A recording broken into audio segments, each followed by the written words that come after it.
Hello friends, good morning. നമ്മുടെ Kerala T V സീരിയലിലേക്ക് എല്ലാവർക്കും സ്വാഗതം. നമ്മുടെ വല്യമ്മ അവിടെ നിന്ന് സ്വന്തം മനസാക്ഷിയോട് സംസാരിച്ചുകൊണ്ടിരിക്കുക. ഗൗതത്തിനെ ഒരു രീതിയിലും പിങ്കിയുമായിട്ട് മറ്റൊരു ബന്ധത്തിലേക്ക് നയിച്ചിട്ടില്ല. പിങ്കി മോള് അർജുൻ്റെ ഭാര്യ തന്നെയാണെന്നും അവനു വേണ്ടി വ്രതനിഷ്ഠയോടെ കാത്തിരിക്കേണ്ട ഒരു പെണ്ണ് തന്നെയാണ് അവളെന്നും, പക്ഷേ അവളത് ചെയ്യില്ലെന്നുള്ള കാര്യമൊക്കെ പറയണം.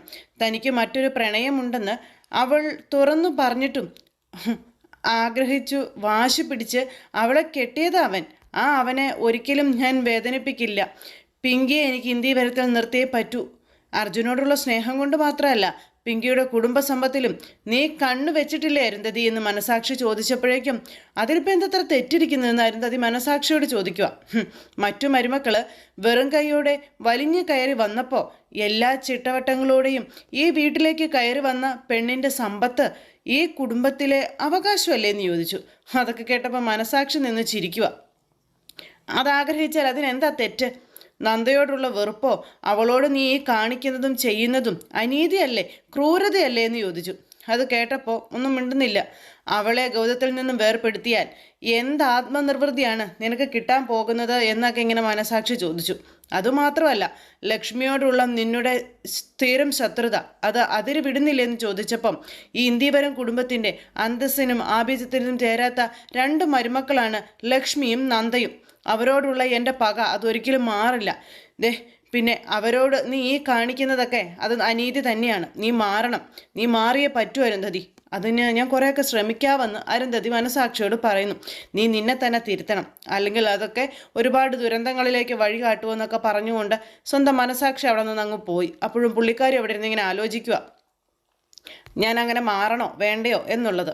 അതെല്ലാം കഴിഞ്ഞതിന് ശേഷം പിന്നീട് ലക്ഷ്മി നമ്മുടെ രാധികാൻ്റിയെ വിളിച്ച് നിർത്തി നന്ദ ഒരു എടുത്തുചാട്ടക്കാരിയാണെന്നും പിടിവാശിക്കാരിയാണെന്നൊക്കെ പറയുന്നു. പക്ഷേ രാധിക പക്വതയും അനുഭവജ്ഞാനും ഒക്കെ ഉള്ള ഒരാളല്ലേ എന്ന് ലക്ഷ്മി അമ്മ ചോദിക്കുകയാണ്. പിന്നെ നന്ദയുടെ ഒരു എടുത്തുചാട്ടത്തിനൊക്കെ രാധിക ഇങ്ങനെ കുട പിടിച്ചു കൊടുക്കുന്നത് ശരിയാണോ എന്നൊക്കെ ചോദിച്ചു. അവളെ പറഞ്ഞു മനസ്സിലാക്കി തിരുത്തണ്ടേ ലക്ഷ്മി അത്. അപ്പോഴേക്കും അരുന്ധതി, എന്താ ലക്ഷ്മി, ആരും കാണാതെ വളരെ രഹസ്യമായിട്ട് നീ രാധികയെ മാറ്റി നിർത്തി ശാസിക്കുന്നത് എന്തിനാണെന്ന് ചോദിച്ചു. രഹസ്യമായിട്ടല്ല, പരസ്യമായിട്ട് തന്നെ വേണം കാണിച്ച തോന്നിവാസത്തിന് ഇവരെ ചോദ്യം ചെയ്യാനെന്നൊക്കെ പറഞ്ഞു കൊടുക്കുന്നു. അതൊക്കെ കേട്ട് രാധിക ഇങ്ങനെ വിഷമിച്ച് നിൽക്കുക കേട്ടോ. ഈ വീട്ടിൽ ഇത്രയും നാളും ഞങ്ങൾക്കൊപ്പം താമസിച്ചതിൻ്റെ നന്ദി ഉണ്ടായിരുന്നെങ്കിലേ നിങ്ങൾ ഇങ്ങനെയൊന്നും അവൾക്ക് കൂട്ടു നിൽക്കാൻ പാടില്ലായിരുന്നു എന്ന് അരുന്ധതി രാധികയോട്. അപ്പം നന്ദ മിസ്സായപ്പോൾ ഞങ്ങളും ഗൗതമൊക്കെ സഹിച്ച ഒരു ആദ്യം എത്രയാണെന്ന് മനസ്സിലാകില്ല രാധികയ്ക്ക്. അതിൻ്റെ ഈ ഒരു ദേഷ്യം കാണിക്കുന്ന ഏട്ടത്തി. അവളെ കാണാതുണ്ടായ മനപ്രയാസം കൊണ്ടൊന്നുമല്ല, അവളെപ്പറ്റി ഓർത്തിട്ടുമല്ല. ഈ കുടുംബത്തിൻ്റെ അഭിമാനത്തുണ്ടാകുന്ന ചീത്തപ്പേര് അത് മാത്രം ഓർത്തിട്ടാ. പുറമെ അവൾ ACP ഗൗതം മഹേശ്വരൻ്റെ ഭാര്യയല്ലേ. വീട്ടിൽ നിന്ന് ചോദിക്കാതെയും പറയാതെയും ഇറങ്ങിപ്പോയി കണ്ട കടത്തിണയിലും ലോഡ്ജിലും ഒക്കെ കഴിയുകയെന്ന് വെച്ചാൽ എനിക്ക് ചിന്തിക്കാൻ കൂടി വയ്യ. അപ്പോൾ മോള് അങ്ങനെ ഇറങ്ങിപ്പോയി. മോളത് ചെയ്തില്ലായിരുന്നുവെങ്കിൽ ഗൗതം മോന് അഭിമാനനഷ്ടം മാത്രമേ ഉണ്ടാകുമായിരുന്നുള്ളൂ എന്ന് രാധിക നേരത്തേക്കും ചോദിക്കുക. നിങ്ങൾ അതൊക്കെ ഒന്ന് ചിന്തിച്ച് നോക്കാൻ പറയാം. അപ്പോഴത്തേക്കും അരുന്ധതി ഇങ്ങനെ നോക്കുക. ഞാൻ അവൾക്കൊപ്പം ഇല്ലായിരുന്നെങ്കിൽ, അവൾ പറഞ്ഞതും ചെയ്തതും ഒക്കെ മനസ്സില്ലാ മനസ്സോടെ അംഗീകരിച്ചില്ലായിരുന്നെങ്കിൽ ACPയുടെ ഭാര്യ ആത്മഹത്യ ചെയ്തു എന്നുള്ളൊരു വാർത്തയായിരുന്നേനെ ഈ വീട്ടിലെത്തുക എന്നുള്ള കാര്യവും രാധിക നേരം പറയുക. ഇത് കേട്ടപ്പോഴും ഇങ്ങനെ നോക്കിക്കൊണ്ട് നിൽക്കുക കേട്ടോ പുള്ളിക്കാരി. പിങ്കിയോട് മാപ്പ് പറഞ്ഞ് ആ വീട്ടിൽ നിന്ന് ഇറങ്ങിയപ്പോൾ അത്രയ്ക്ക് ഉലഞ്ഞു പോയിരുന്നു ലക്ഷ്മി അവള് എന്നും പറഞ്ഞ് രാധിക കഴിഞ്ഞ കാര്യമൊക്കെ പറഞ്ഞു. എൻ്റെ പാവം നന്ദമോളുടെ മനസ്സ് അത്രയ്ക്ക് വേദനിച്ചു. എൻ്റെ ഗുരുവായൂരപ്പാ എന്നും പറഞ്ഞ് ലക്ഷ്മി അന്നേരം ഭഗവാനെ വിളിക്കുമ്പോൾ ഇവിടേക്ക് മടങ്ങി വരാൻ കൂട്ടാക്കാതിരുന്നപ്പോഴും അതുപോലെ വാടകയ്ക്ക് താമസിക്കാൻ തീരുമാനിച്ചപ്പോഴൊക്കെ ഞാൻ ഒരുപാട് വിലക്കിയതാ. പക്ഷേ അവളുടെ വാശിയിൽ തന്നെ ഉറച്ചു നിൽക്കുകയായിരുന്നെന്നുള്ള കാര്യം ആൻറ്റി ഇങ്ങനെ പറഞ്ഞു. അപ്പോഴും അരുന്ധതി കോക്കറ് കാണിച്ചുകൊണ്ട് നിൽക്കുക. ഞാൻ അവളെ അനുസരിച്ചില്ലായിരുന്നെങ്കിൽ ഇന്ന് ഈ വീട്ടിലെത്തുക നന്ദമോളുടെ ജീവനറ്റ ശരീരമായിരുന്നേന്. എന്നിട്ട് മാപ്പ് തരണം എന്നും പറഞ്ഞുകൊണ്ട് ഇങ്ങനെ കൈ കൂപ്പി ഇവരുടെ മുന്നിൽ രാധിക നിൽക്കുമ്പോഴേക്കും അരുന്ധതി അതിനും കുറ്റം കണ്ടുപിടിക്കുക. ഇതൊക്കെ നീയൊക്കെ വരുത്തി വെച്ചത് അനുഭവിച്ചോ എന്നും പറഞ്ഞുകൊണ്ട് നിനക്കൊക്കെ വേണം എന്നും പറഞ്ഞു. അപ്പം എനിക്ക് മനസ്സിലാക്കാൻ കഴിയും രാധികയുടെ ഈ നിസ്സഹായ അവസ്ഥ എന്ന് ലക്ഷ്മി അന്നേരം അവിടെ നിന്ന് ഇങ്ങനെ പറഞ്ഞു. എന്തായാലും നടന്നതൊക്കെ നടന്നു. ഇനിയിപ്പോൾ ഒരാപത്തും കൂടാതെ മോൾ ഇവിടേക്ക് എത്തിയില്ലേ, എനിക്ക് എൻ്റെ നന്ദമോളെ തിരിച്ചു കിട്ടിയില്ലേ എന്ന് ചോദിച്ചു. അങ്ങനെ ലക്ഷ്മി രാധികയെ സമാധാനിപ്പിച്ചിട്ട് അങ്ങ് പോയി. അത് കഴിഞ്ഞതിന് ശേഷം പിന്നെ കാണിക്കുന്നതോ ഈ പിങ്കി കൂട്ടുകാരിയെ ഫോണിൽ വിളിച്ച് വഴക്ക് പറയാം. വേണ്ട സാന്ദ്ര, എനിക്ക് നിൻ്റെ ഒരു ന്യായീകരണവും കേൾക്കണ്ട എന്നൊക്കെ പറഞ്ഞുകൊണ്ട് എന്തും ഏതും പങ്കുവയ്ക്കുന്ന എന്നോട് നീ ഇത് മറച്ചു വയ്ക്കാൻ പാടില്ലായിരുന്നു. ഓ, എന്നാലും നീ എന്നോട് ഇങ്ങനെ ചെയ്തല്ലോ. ഞാൻ ഈ ജീവിതത്തിൽ ഏറ്റവും കൂടുതൽ വെറുക്കുന്നവൾക്ക് ഞാൻ ഇഷ്ടപ്പെടുന്ന എൻ്റെ ഫ്രണ്ട് തന്നെ അഭയം കൊടുക്കുക. ഓ, നന്നായിരിക്കുന്നു പിങ്കി. നീ ഇപ്പം അത് ചെയ്തതൊക്കെ പോട്ടെ, അത് നീ എന്നിൽ നിന്ന് മനഃപൂർവ്വം മറച്ചു വെച്ചില്ലേ എന്ന് ചോദിച്ചു. അതാണ് എന്നെ നന്നായി വേദനിപ്പിച്ചത്. പിങ്കി, ഞാൻ പറയുന്നൊന്ന് കേൾക്ക്. നീ ഇതിൻ്റെ പേരിൽ എന്നെ എത്ര വേണമെങ്കിലും കുറ്റപ്പെടുത്തിക്കോ, പക്ഷേ എൻ്റെ ആത്മാർത്ഥതയെ നീ ചോദ്യം ചെയ്യരുത് പ്ലീസ് എന്നും പറഞ്ഞ് സാന്ദ്ര ഇങ്ങനെ പറഞ്ഞു. ആത്മാർത്ഥത എന്നും പറഞ്ഞുകൊണ്ട് അങ്ങോട്ടും ഇങ്ങോട്ടും ഇവർ രണ്ടുപേരും വഴക്കുണ്ടാക്കുക. അപ്പോൾ ഞാൻ അങ്ങനെയൊന്നുമല്ല വിചാരിച്ചത്. ഞാൻ വിചാരിച്ചത് നന്ദ കാരണം ഇനി ഒരിക്കലും നിൻ്റെ ജീവിതത്തിൽ ഒരു തടസ്സം ഉണ്ടാക്കരുത്. നിൻ്റെ ജീവിതത്തിൽ നിന്നും എന്നേക്കുമായിട്ട് നന്ദ ഒഴിഞ്ഞു പോകുന്നെങ്കിൽ ഒഴിഞ്ഞു പോയിക്കോട്ടെ എന്ന് തന്നെ വിചാരിച്ചിട്ടാണ് ഞാൻ അതൊക്കെ ചെയ്തതെന്നൊക്കെ പറഞ്ഞ് സാന്ദ്ര ഇങ്ങനെ പിങ്കിയോട് ഫോണിൽ സംസാരിക്കുന്നു. അപ്പോൾ ഈ പിങ്കി ഇവിടെ നിന്ന് തിരിച്ചു പറയുന്ന കാര്യങ്ങളെല്ലാം പിങ്കിയുടെ പുറകിൽ വന്ന് നിന്ന് നമ്മുടെ നന്ദ കേട്ടുകൊണ്ട് നിൽക്കുക. പക്ഷെ ഇത് പിങ്കി കാണുന്നില്ല. അങ്ങനെ ആ പുള്ളിക്കാരി അത് പറയുമ്പോഴേക്കും ഒന്ന് തിരിഞ്ഞു നോക്കിയ പിങ്കി നമ്മുടെ നന്ദയെ കണ്ടു. പെട്ടെന്ന് ഞാൻ തിരിച്ചു വിളിക്കാമെന്ന് പറഞ്ഞ് കട്ട് ചെയ്തു. അപ്പോഴേക്കൊരു ചിരിയുമായിട്ട് താങ്ക്സും പറഞ്ഞ് നിൽക്കുക. തിരിച്ചു വന്നതിന് എന്ന് നമ്മുടെ നന്ദ പറഞ്ഞപ്പോഴേക്കും ഞാൻ മാത്രമല്ലല്ലോ, നീയും തിരിച്ചു വന്നതല്ലേ എന്ന് ചോദിക്കുക അന്നേരം പിങ്കി. അതിന് നിന്നോടും താങ്ക്സ് പറഞ്ഞു. ഇത് കേട്ടപ്പോൾ നമ്മുടെ നന്ദ ഇങ്ങനെ മുഖമല്ലാതാക്കി ഇങ്ങനെ നിൽക്കുകയാണേ. പിന്നെ നീ വീട്ടിൽ വന്നപ്പോൾ എനിക്ക് ചില ഉറപ്പുകളൊക്കെ തന്നിട്ടുണ്ട്, ആ ഉറപ്പുകളൊന്നും നീ മറന്നു പോകരുതെന്ന് പറഞ്ഞു. പിന്നെ സത്യമായും അതെന്നേക്കുമായുള്ള വീട് വിട്ടു പോകൽ തന്നെ ആയിരുന്നു. ഈ വീട്ടിൽ നിന്ന് മാത്രമല്ല, ഗൗതം സാറിൻ്റെ ജീവിതത്തിൽ നിന്നും വിട്ടുപോകാൻ തന്നെ തീരുമാനിച്ചാണ് ഞാൻ പോയത്. പക്ഷെ നിന്നെ അങ്ങനെ വിട്ടയക്കാൻ നിന്റെ ഗൗതം സാറിൻ്റെ മനസ്സെന്താ അനുവദിക്കാത്തതെന്ന് പിങ്കി ചോദിച്ചപ്പം വിഷമിക്കൊന്നും വേണ്ട പിങ്കി, ഞാൻ ഡോക്ടർ ആകുന്നത് വരെ ഗൗതം സാറിനൊപ്പം ഉണ്ടാവുകയുള്ളെന്നും ഞങ്ങൾ തമ്മിലുള്ള ഡീലിൽ ആ ഒരൊറ്റ മാറ്റവും ഞാൻ വരുത്തില്ല എന്നുള്ള കാര്യമൊക്കെ പറഞ്ഞുകൊണ്ട് പിങ്കിക്ക് വീണ്ടും ആശ കൊടുക്കുക. പിങ്കിക്ക് എന്നെ 100 വട്ടം വിശ്വസിക്കാമെന്നുള്ള കാര്യങ്ങളും പറഞ്ഞു. എന്തായാലും എൻട്രൻസ് റിസൾട്ട് വന്ന സ്ഥിതിക്ക് ഇനിയും ഞാനൊരു ഡോക്ടർ ആകും എന്നുള്ള ഉറപ്പ് പിങ്കിക്ക് കിട്ടിയില്ലെന്ന് ചോദിച്ചു. എന്തായാലും നിനക്ക് 7th റാങ്ക് കിട്ടിയതിൽ എൻ്റെ കൺഗ്രാറ്റുലേഷൻസ് ഒക്കെ പറഞ്ഞു പിങ്കി. അപ്പോൾ അത് കേട്ടപ്പം നന്ദ ഒന്ന് ചിരിച്ചു. വെറും വാക്കല്ല കേട്ടോ, ആത്മാർത്ഥമായിട്ട് തന്നെ ഞാൻ പറഞ്ഞതാണെന്ന് പറഞ്ഞപ്പം താങ്ക്സ് നമ്മുടെ നന്ദയും പറഞ്ഞു. അങ്ങനെ താങ്ക്സ് പറഞ്ഞ് നമ്മുടെ നന്ദ അവിടെ നിന്ന് പോയി. പിങ്കി ഇങ്ങനെ നോക്കി നിൽക്കുക. അപ്പോൾ വാക്ക് തെറ്റിക്കില്ലല്ലോ അല്ലേന്ന് ചോദിച്ചപ്പം ഒരിക്കലും ഇല്ലെന്നും പറഞ്ഞ നന്ദ അങ്ങ് പോകുന്നത്. അപ്പോൾ അതെല്ലാം കഴിഞ്ഞതിന് ശേഷം പിന്നീട് കാണിക്കുന്നത് നമ്മുടെ പവിത്രയും അതുപോലെ തന്നെ പ്രിയയും കൂടി അവിടെ നിന്ന് നന്ദയെക്കുറിച്ച് സംസാരിക്കാം. ഒരു എടുത്തുചാട്ടക്കാരി, ഒരു സില്ലി ഗേളായിട്ടാണ് നന്ദയെ ഞാൻ കണ്ടിരുന്നതെന്നും പക്ഷേ ഇപ്പോൾ അവൾ ശരിക്കും എന്നെ ഞെട്ടിച്ച് കളഞ്ഞു, എന്നെ നല്ല എല്ലാവരെയും അവൾ ഞെട്ടിച്ചു എന്നുള്ള കാര്യം പവിത്രയോട് പ്രിയ പറയുക. ആദ്യം എനിക്ക് അവളോട് സഹതാപമായിരുന്നു. പിന്നെ എൻ്റെ അമ്മയോട് നേരെ നിൽക്കാൻ തുടങ്ങിയപ്പോൾ പിന്നെ വല്ലാത്തൊരു ഇഷ്ടമായി. ഇപ്പോൾ അതൊരു ബഹുമാനമായിരിക്കുകയാണെന്നൊക്കെ പറഞ്ഞ് ശരിക്കും അവളൊരു അത്ഭുതം തന്നെയല്ലേ എന്നൊക്കെ പ്രിയ ഇങ്ങനെ പവിത്രയോട് ചോദിച്ചു. അപ്പം അത്രയ്ക്ക് വലിയ പുകഴ്ത്തലൊന്നും വേണ്ട, ഞാൻ പഠിക്കാൻ പോയിരുന്നെങ്കിലേ എനിക്കും കിട്ടിയേനെ, 7th അല്ല ഫസ്റ്റ് റാങ്ക് കിട്ടിയേനെ എന്നൊക്കെ പറഞ്ഞുകൊണ്ട് പവിത്ര ഇങ്ങനെ പൊങ്ങുമ്പോൾ ഉവ്വാന്ന് പ്രിയ. അതങ്ങനെ പഠിക്കേണ്ട പ്രായത്തിലേ പ്രിയച്ചിയുടെ ആങ്ങളെ വന്ന് എന്നെ തട്ടിക്കൊണ്ട് ഇങ്ങ് പോകുന്നില്ലേ, +2 തോറ്റ നിൻ്റെ സർട്ടിഫിക്കറ്റ് ഞാൻ കണ്ടതായിരുന്നു കേട്ടോ എന്ന് പ്രിയ അന്നേരം പവിത്രയോട് പറയുമ്പോൾ അത് പിന്നെ പ്രിയച്ചി അതെനിക്ക് ഹിന്ദി പരീക്ഷ എഴുതാൻ പറ്റാത്തത് കൊണ്ടാണ്, അല്ലെങ്കിൽ ഞാൻ ജയിച്ചേനെ എന്നൊക്കെ പറഞ്ഞു പവിത്ര ഇങ്ങനെ സ്വയം പുകഴ്ത്തിക്കൊണ്ടിരിക്കുക. അങ്ങനെ ഇവർ രണ്ടുപേരും കൂടി സംസാരിച്ചുകൊണ്ടിരിക്കുന്ന സമയത്താണ് ലക്ഷ്മി അങ്ങോട്ടേക്ക് വരുന്നത്. എന്താ ഇവിടെ ഒരു സംസാരമെന്ന് ചോദിച്ചു. അപ്പം ഞങ്ങൾ നന്ദയുടെ കാര്യം പറയുമായിരുന്നെന്നും നന്ദയെ നമുക്ക് തിരിച്ചു കിട്ടി, അതോടൊപ്പം എൻട്രൻസ് പരീക്ഷയും അവൾ ജയിച്ചില്ലേ എന്നൊക്കെ പ്രിയ ഇങ്ങനെ ലക്ഷ്മിയോട് പറഞ്ഞു. ചെറിയമ്മ ഇന്ന് ഞങ്ങൾക്കൊരു അടിപൊളി സദ്യ ഉണ്ടാക്കി തരണമെന്നൊക്കെ പറഞ്ഞു. അപ്പോൾ അതെ പാലട പ്രഥമനും പാൽപ്പായസവും അടക്കം ഞങ്ങൾക്ക് വേണമെന്ന് പറഞ്ഞു പവിത്രയെ. നിങ്ങളിതേ ഏട്ടത്തിയോട് പറയുന്നു പറഞ്ഞുകൊണ്ട് ലക്ഷ്മി ഇങ്ങനെ പറഞ്ഞു. അപ്പോൾ എൻ്റെ വാക്കിന് ഇവിടെ എന്തു വില എന്നൊക്കെ പറഞ്ഞുകൊണ്ട് ഇങ്ങനെ ഭയങ്കര ഒരു ആക്കലും സംസാരമൊക്കെ ആയിട്ട് അരുന്ധതി ഇങ്ങനെ നിൽക്കുന്നു. ഒപ്പം മോഹിനിയുണ്ട്. അപ്പോൾ മറ്റുള്ളവർ സന്തോഷിക്കുന്നത് അതെൻ്റെ അമ്മയ്ക്ക് ഒട്ടും സഹിക്കാനേ പറ്റുന്ന കാര്യമല്ലെന്ന് പ്രിയ പറഞ്ഞു. അപ്പോൾ ഇതെല്ലാം കേട്ട് പിങ്കി പിറകിൽ വന്ന് നിൽപ്പുണ്ട്. പിങ്കിക്ക് ഇതൊക്കെ കേട്ടിട്ട് ഭയങ്കരമായിട്ട് ദേഷ്യം വരികയാണേ. ഐ എം സോ സോറി, അറിയാതെ പറഞ്ഞു പോയതാണേ.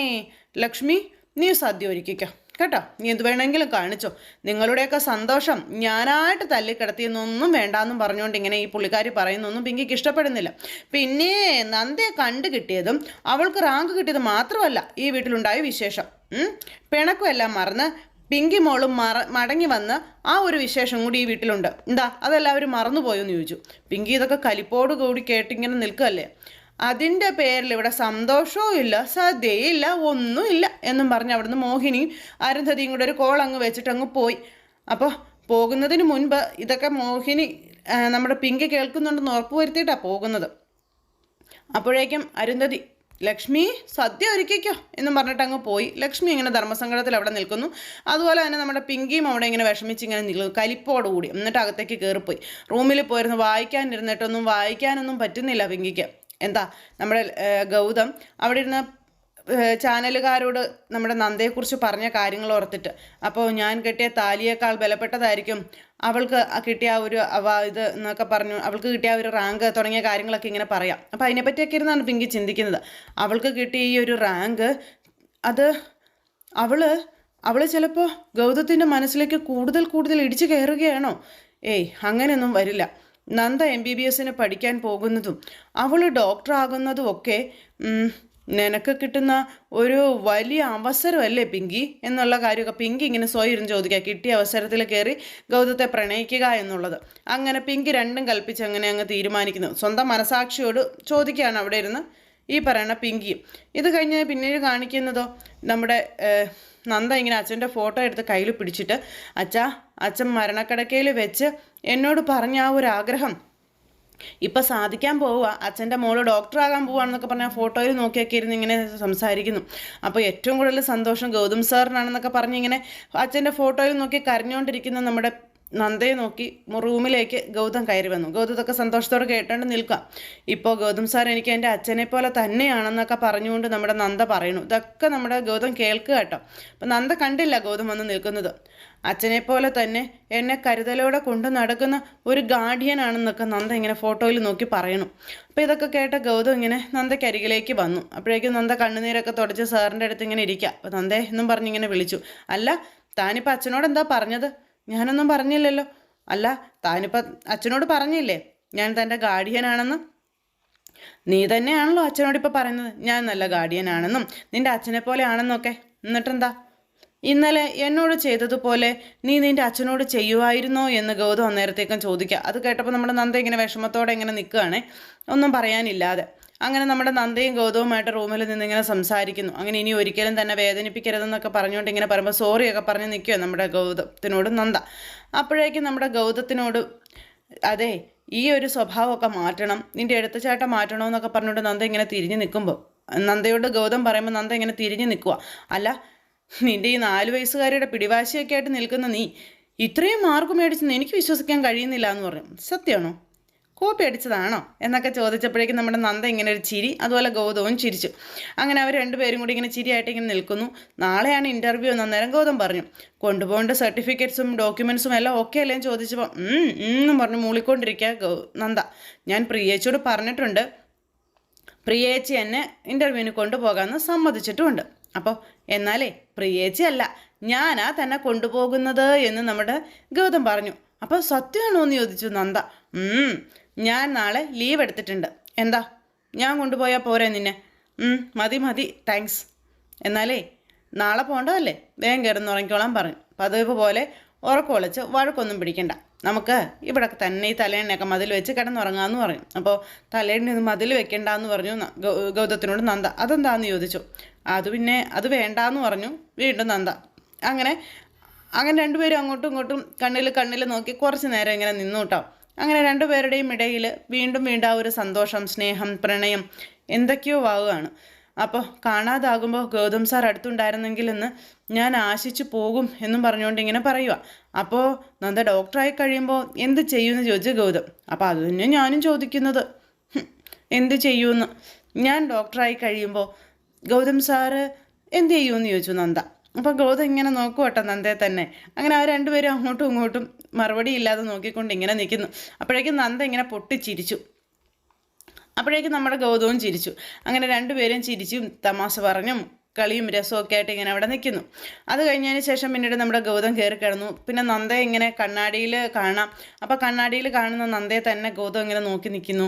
അങ്ങനെ കുറച്ച് നേരം ഒരു കുഞ്ഞു റൊമാൻസ് അതങ്ങനെ അങ്ങ് കഴിഞ്ഞു പോയി. ഇത് കഴിഞ്ഞതിന് ശേഷം പിന്നെ കാണിക്കുന്നത് പിങ്കിയാണ്. പിങ്കി ഇങ്ങനെ ഫോണിൽ വിളിക്കുന്നു.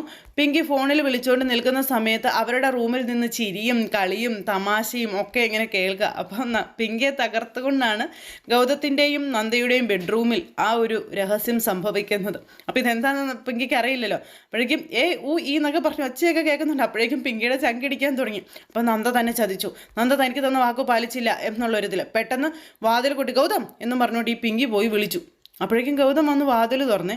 ഗൗതം വന്ന് വാതിൽ തുറന്നപ്പോൾ എന്താ പിങ്കി എന്ന് ചോദിച്ചു. പിങ്കി ചമ്മി വിളറിപ്പോയി. ചമ്മി ഇങ്ങനെ നിൽക്കുക, ഒരു ചിരിയും ചിരിച്ചിങ്ങനെ നിൽക്കുന്നു. എന്താ പിങ്കി എന്താ ഇവിടെയെന്ന് ചോദിച്ചു. അത് പിന്നെ ഇത്രയും നേരമായിട്ട് നീ എന്താ ഉറങ്ങിയില്ലേന്ന് ചോദിച്ചു. അത് പിന്നെ ഞാൻ റിസർച്ചിൻ്റെ ചില കാര്യങ്ങൾ സ്റ്റഡി ചെയ്യുകയായിരുന്നെന്നും കുറച്ച് വെള്ളം കുടിക്കാൻ വേണ്ടി ഡൈനിങ് റൂമിലേക്ക് പോകാൻ ഇറങ്ങിയതാണെന്ന് പറഞ്ഞു. അപ്പോൾ എന്താ ഞാൻ വെള്ളം എടുത്തു തരണോ? വേണ്ടാന്ന് പറഞ്ഞു. അല്ല എന്താ ഞാൻ ഉറങ്ങാത്തതിന് ഗൗതത്തിന് എന്തിനാ ഇത്ര ടെൻഷൻ? നിങ്ങൾ നന്ദയെ ഓർക്കുന്നില്ലല്ലോ എന്ന് പിങ്കി അന്നേരം ഈ ഗൗതത്തിനോട് പറയാട്ടോ. ഇത് കേട്ട് ഗൗതം ഇങ്ങനെ അമ്പരപ്പോട് കൂടി നോക്കി ഇങ്ങനെ നിൽക്കുന്നു. പിങ്കി ഇങ്ങനെ തുറിച്ച കണ്ണുമായിട്ട് ഗൗതത്തിനെ നോക്കി നിൽക്കുന്നു. എന്തായാലും രസകരമായ ഒരു എപ്പിസോഡായിരുന്നു ഇന്നത്തേത്. എല്ലാവരും കാത്തിരുന്ന് കാണണം കേട്ടോ. എല്ലാവർക്കും നല്ലൊരു ദിവസം ആശംസിക്കുന്നു. നന്ദി.